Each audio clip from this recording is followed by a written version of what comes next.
ಸ್ನೇಹಿತರೆ ನಮಸ್ಕಾರ. ಗೃಹಲಕ್ಷ್ಮಿ ಯೋಜನೆಯ 27ನೇ ಕಂತು 2000 ಈ 9 ಜಿಲ್ಲೆಗಳಲ್ಲಿರತಕ್ಕಂತಹ ಗೃಹಲಕ್ಷ್ಮಿಯರ ಖಾತೆಗಳಿಗೆ ಜಮಾ ಆಗ್ತಾ ಇದೆ. ಹೌದು ಸ್ನೇಹಿತರೆ, ನಿನ್ನೆ ಹಾಗೂ ಮೊನ್ನೆನೂ ಕೂಡ ಜಮಾ ಆಗಿತ್ತು. ಅದರಲ್ಲಿ 26ನೇ ಕಂತಿನ ಹಣ ಅಂತೂ ಆಲ್ರೆಡಿ ಸುಮಾರು 50 ಲಕ್ಷದಿಂದ 70 ಲಕ್ಷದವರೆಗೂ ಕೂಡ ಅಂದರೆ ಅಷ್ಟು ಗೃಹಲಕ್ಷ್ಮಿಯರಿಗೆ ಜಮಾ ಆಗಿದೆ. ಇರತಕ್ಕಂತಹ ಗೃಹಲಕ್ಷ್ಮಿಯರು 1,22,00,000 ಫಲಾನುಭವಿಗಳು. ಅದರಲ್ಲಿ ಈಗಾಗಲೇ 50ರಿಂದ 70 ಲಕ್ಷ ಫಲಾನುಭವಿಗಳಿಗೆ ಆಲ್ರೆಡಿ ದುಡ್ಡು ಜಮಾ ಆಗಿದೆ. ಅದರಲ್ಲಿ ಮುಖ್ಯವಾಗಿ ಬೆಂಗಳೂರು ನಗರ, ಬೆಂಗಳೂರು ಗ್ರಾಮಾಂತರ, ವಿಜಯನಗರ, ಧಾರವಾಡ, ಯಾದಗಿರಿ, ಹಾಗೆ ಉತ್ತರ ಕನ್ನಡ, ಚಿತ್ರದುರ್ಗ, ಹಾಗೆ ಹಾಸನ, ಬೀದರ, ಕೊಪ್ಪಳ, ಚಿಕ್ಕಮಗಳೂರು, ಮಂಗಳೂರು ಈ ರೀತಿ ಹಲವಾರು ಜಿಲ್ಲೆಗಳಲ್ಲಿರ್ತಕ್ಕಂತಹ ಗೃಹಲಕ್ಷ್ಮಿಯರ ಅಕೌಂಟ್ಗಳಿಗೆ ಆಲ್ರೆಡಿ ದುಡ್ಡನ್ನು ಜಮೆ ಮಾಡಲಾಗಿದೆ. ಸೊ ಈಗಲೂ ಕೂಡ ಯಾವುದೇ ತೊಂದರೆ ಇಲ್ಲ. ಅಂದರೆ ತಾಂತ್ರಿಕ ದೋಷ ಅಥವಾ ಇನ್ಯಾವುದೋ ದೋಷ ಇದೆ ಅಂತ ನೀವು ಅನ್ಕೊಂಡಿದ್ರೆ ಹಾಗೇನಿಲ್ಲ, ಯಾವುದೇ ತೊಂದರೆ ಇಲ್ಲ. ನಿಮ್ಮ ಖಾತೆಗಳಿಗೆ ದುಡ್ಡು ಜಮೆ ಮಾಡಲಾಗುತ್ತೆ. ಸೊ ಯಾವುದೇ ಪ್ರಾಬ್ಲಮ್ ಇಲ್ಲ ಅಂತ ಸಚಿವೆ ಲಕ್ಷ್ಮೀ ಹೆಬ್ಬಾಳ್ಕರ್ ಅವರು ಹೇಳಿದ್ದಾರೆ. ಸೊ ಈಗಾಗಲೇ ಬಜೆಟ್ ಮಂಡನೆ ಆಗ್ತಾ ಇತ್ತು, ಹಾಗಾಗಿ ಒಂದಿಷ್ಟು ದಿನಗಳ ಕಾಲ ಡಿಲೇ ಕೂಡ ಆಗಿತ್ತು. ಯಾಕಂದರೆ ಇದರ ಬಗ್ಗೆ ಚರ್ಚೆ ಆಗ್ತಾ ಇತ್ತು. ಬರೀ ಗೃಹಲಕ್ಷ್ಮಿ ಅಷ್ಟೇ ಅಲ್ಲದೆ ರೈತರಿಗೋಸ್ಕರ, ಪಿಂಚಣಿದಾರರಿಗೋಸ್ಕರ, ಅದೇ ರೀತಿಯಾಗಿ ಯಾವ ಇಲಾಖೆಗಳಿಗೆ ಏನೇನು ದುಡ್ಡು ಕೊಡಬೇಕಾಗಿರುತ್ತೆ ಇದರೆಲ್ಲದರ ಬಗ್ಗೆ ಚರ್ಚೆ ಆಗ್ತಾ ಇರುತ್ತೆ.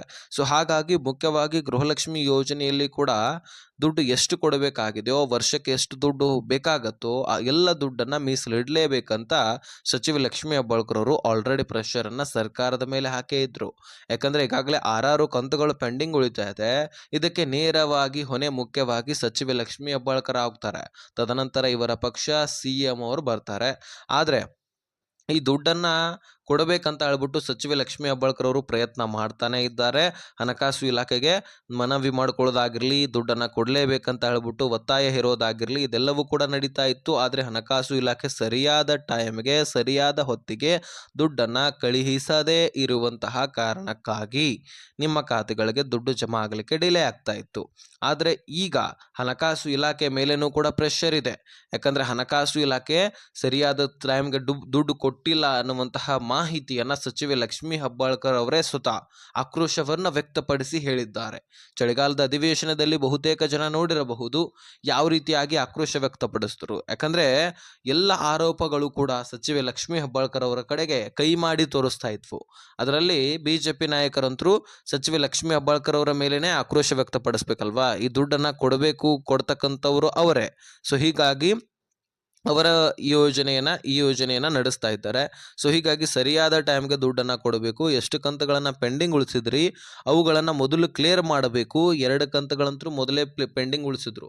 ಹೋದ ವರ್ಷದ 2025ರ ಪ್ರಾರಂಭದಲ್ಲಿ ಫೆಬ್ರವರಿ ಮಾರ್ಚ್ ತಿಂಗಳ ಹಣ ಪೆಂಡಿಂಗ್ ಉಳಿದಿದೆ ಅಂತ ನಾನು ಹೇಳಿದ್ನಲ್ಲ. ಸೊ ಆ 2 ಕಂತುಗಳನ್ನು ಪೆಂಡಿಂಗ್ ಉಳಿಸಿದ್ರು. ಆ ದುಡ್ಡು ಎಲ್ಲೋಯ್ತು, ಅದನ್ನು ಯಾಕೆ ಕೊಡಲಿಲ್ಲ, 5,000 ಕೋಟಿ ಹಣವನ್ನು ನೀವು ನುಂಗಾಕಿದ್ರೆ ಅಥವಾ ನಿಮ್ಮ ಸರ್ಕಾರ ನುಂಗಾಕ್ತಾ ಅನ್ನುವಂತಹ ಪ್ರಶ್ನೆಗಳನ್ನು ಮಾಡಿ ಅದರ ಮೇಲೆ ಆಕ್ರೋಶ ವ್ಯಕ್ತಪಡಿಸ್ತಾ ಇದ್ರು.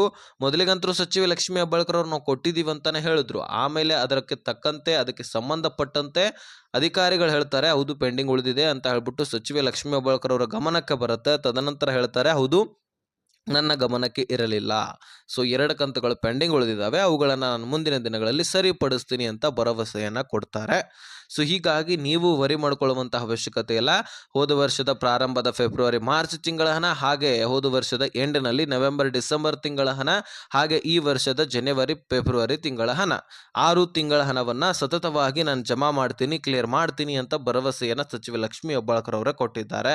ಸೊ ಹೀಗಾಗಿ ನಿಮ್ಮ ಖಾತೆಗಳಿಗೆ ಈ ಗೃಹಲಕ್ಷ್ಮಿ ದುಡ್ಡು ಯಾವುದೇ ತೊಂದರೆ ಇಲ್ಲದೆ ಜಮಾ ಆಗುತ್ತೆ. ಅದಕ್ಕಿಂತ ಮುಖ್ಯವಾಗಿ ಈಗ ಏನು ಹಿಂದಿನ ಕಂತುಗಳು ಪೆಂಡಿಂಗ್ ಉಳಿದಿದ್ದಾವೆ ಅಲ್ಲಿ ಸ್ವಲ್ಪ ಹೆಚ್ಚು ಕಡಿಮೆ ಆಗ್ಬೋದು, ದುಡ್ಡು ಜಮಾ ಆಗಲಿಕ್ಕೆ ಒಂದು ಸ್ವಲ್ಪ ಡಿಲೇ ಆಗ್ಬೋದು.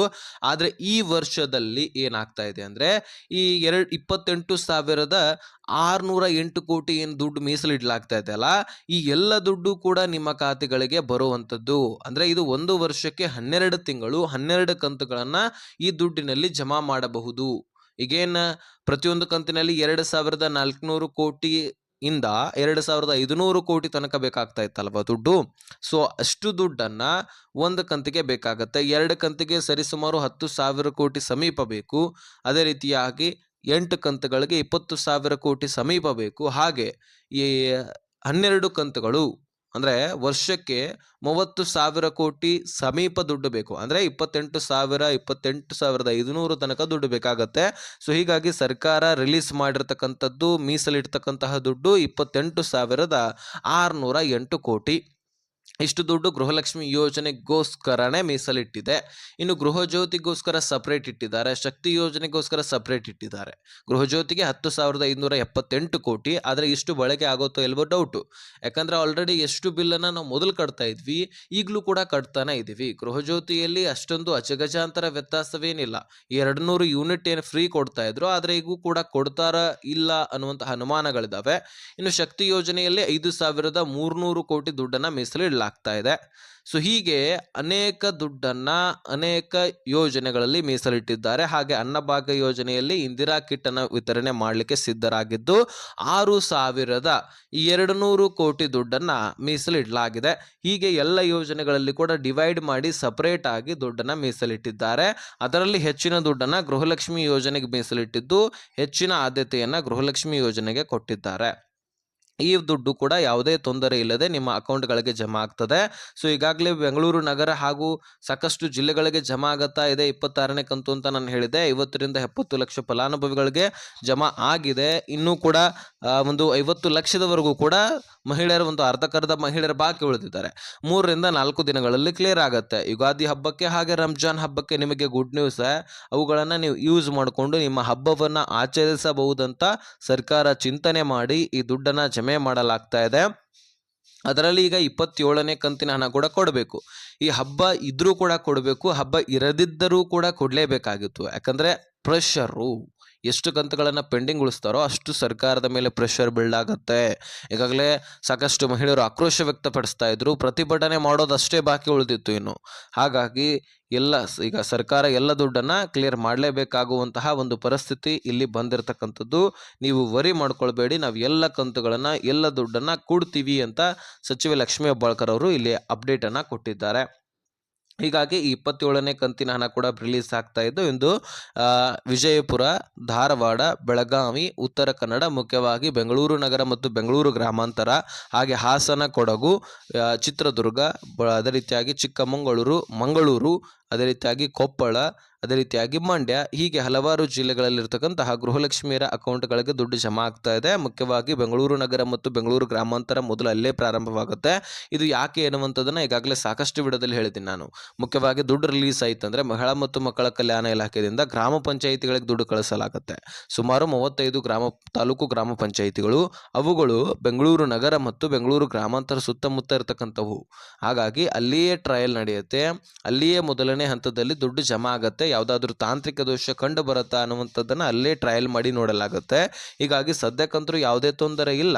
ಸೊ ನಿಮ್ಮ ಖಾತೆಗಳಿಗೆ ಸಹಜವಾಗಿಯೇ ದುಡ್ಡು ಬರುತ್ತೆ. ಹಾಗಾಗಿ ನೀವು ತಲೆ ಕೆಡಿಸ್ಕೊಳ್ಳುವಂಥ ಅವಶ್ಯಕತೆ ಇಲ್ಲ. ಸೊ ಈ ಅಪ್ಡೇಟ್ ನಿಮಗೆ ಕೊಡಲೇಬೇಕಾಗಿತ್ತು, ನಾನು ತಿಳಿಸಿದ್ದೀನಿ. ಸೊ ವಿಡಿಯೋ ನೋಡಿದ್ದಕ್ಕಂತೂ ಧನ್ಯವಾದ. ನೀವು ಸಬ್ಸ್ಕ್ರೈಬ್ ಮಾಡದೆ ಹಾಗೆ ವಿಡಿಯೋಸ್ಗಳನ್ನು ಬಹಳಷ್ಟು ಜನ ನೋಡ್ತಾ ಇದ್ದೀರಿ.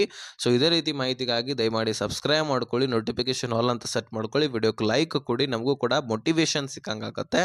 ಇದೇ ರೀತಿ ಅಪ್ಡೇಟ್ಸ್ಗಳನ್ನು ಮೇಲಿಂದ ಮೇಲೆ ತರ್ತಾ ಇರ್ತೀವಿ. ಈ ವಿಷಯವನ್ನು ಆದಷ್ಟು ಎಲ್ಲ ಗೃಹಲಕ್ಷ್ಮಿಯರಿಗೆ ಶೇರ್ ಮಾಡಿ.